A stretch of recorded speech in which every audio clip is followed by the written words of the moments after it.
नमस्कार दर्शक बंधु मु प्रदीप आपण मानक स्वागत करुच्ची आज आउ एक नुआ भिडियो रे।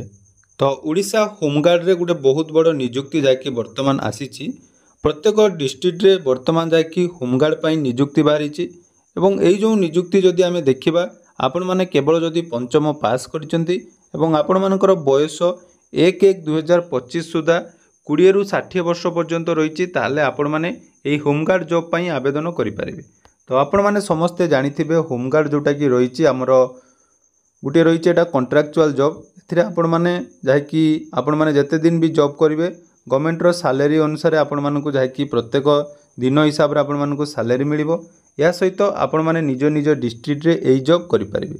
तनो वर्तमान जाकि ऑलरेडी 4टी डिस्ट्रिक्ट रे आरंभ होई सलानी पुरी नयागढ़ एवं वर्तमान जाकि आजि ठारू राउरकेला एवं बालेश्वर पई वैकेंसी जाकि नोटिफिकेशन आसी जाइछि एवं केमिति कोन आपण मानकर सिलेक्शन होबो एवं एथिरे केते कोन सैलरी मिलिबो आसंतु से विषय रे आपण मानकर संपूर्ण डिटेल्स जानिबा। ता सहित आपण माने केमिति एई फॉर्म आवेदन करिवे से विषय रे मध्ये संपूर्ण डिटेल्स आज रो भिडियो रे म आपण मानकु कहनेबी। तेणु भिडियो आरंभ करिया पूर्वरु जदि चैनल को प्रथम थर विजिट करचंती भिडियो को लाइक करिवे, चैनल को सब्सक्राइब करनथिले एबे ही सब्सक्राइब करी पाखरे थिबा बेल आइकन को क्लिक करी ऑल ले सेट कर देबे। तो होमगार्ड जोटा कि आपण माने जानिथिबे बहुत दिन हला वैकेंसी आपण मानकर आसी नथिला। तेणु वर्तमान राज्य सरकार तरफ प्रत्येक जिले में होमगार्ड पाई जाकि निजुक्ति आसी। तो जदि आमे देखिबा सर्वप्रथम पुरी जिले में जाकि ऑलरेडी आरंभ हो जाइतिला एवं तापरे नयागढ़ जाकि गत काली ठारू आरंभ होईची। तेणु वर्तमान आज ठारू जाकि राउरकेला एवं बालेश्वर पाई वर्तमान आपण मानकर फॉर्म आवेदन होउची। तो देखंतु जोटा नोटिफिकेशन टी रहीची आपण माने एटी देखि पारुथुबे जिला गृहरक्षी कार्यालय बालेश्वर। तो ये आपण मानकर जहाँकि आसी जाइए डिटेल्स जो थे कि रही आमर जदि टोटाल वैकेंसी देखा आमर 158 जन पुरुष और 9 जन महिला टोटाल वैकेंसी रही। एवं योग्यता कथा जदि आम देखा आवेदनकारी केवल बालेश्वर जिलार जेकोसी अंचल रही आवश्यक मन रखि था केवल आपण मैंने निज निज डिस्ट्रिक्ट आवेदन करेंगे एवं आवेदनकारी ओडिया भाषा कहवा पढ़ा और लेखा जानुवा आवश्यक। ता सहित आवेदनकारी कौनसी फौजदारी मकदमार संपृक्त हो नथिबे एवं आवेदनकारी सुस्थ सबल होइतिबे शारीरिक विकलांग हो नथिबे। एटा आपण मानकर जोटा कि रही योग्यता एथिरे कौनसी एग्जाम आपण मानकर होबार नाही। या सहित देखंतु बयस सीमा जदि आमे देखिबा समस्त डिस्ट्रिक्ट पई जाकि समान रही जोटा कि 1/1/2025 सुधा आपण मानक बयस 20 रु 60 वर्ष होइतिबा निहाती आवश्यक। ता सहित शिक्षागत योग्यता जदि आमे देखिबा आवेदनकारी विद्यालय और गणशिक्षा विभाग द्वारा परिचालित एलपी स्टैंडर्ड जोटा कि क्लास पी बा पंचम पास करिथिबा दरकार। तेणु बालेश्वर जिले में वर्तमान टोटाल वैकेंसी यदि देखा 167 अर्थात 167 वैकेंसी रही। तेणु आवेदनकारी निर्धारित फॉर्म जोटा कि रही आपण मानकर सब फॉर्म आपको देखिए केमिति आपण माने फॉर्म फिलअप करेंगे एवं आवेदन तारीख देखूँ 21/2/2025 रु 4/3/2025 सुधा आपण मानकर जोटा कि ऑफिशियल रही एड्रेस बालेश्वर जिला गृहरक्षी कार्यालय बालेश्वर ठारे आपण मानकु जाकि फॉर्म सबमिट करिया पई पड़िबो।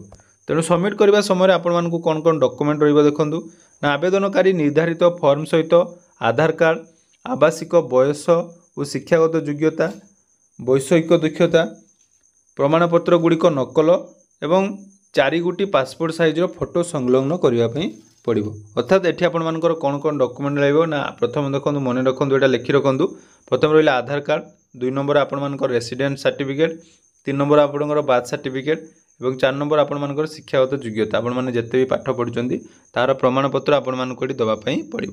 ता सहित देखो ये आपण मानक कौन कौन वैकेंसी रहा आवेदनकारी driving computer electrician mechanic laundry cook hair cutting अभिज्ञता रही उक्त चयन क्षेत्र में अग्राधिकार दिज्व।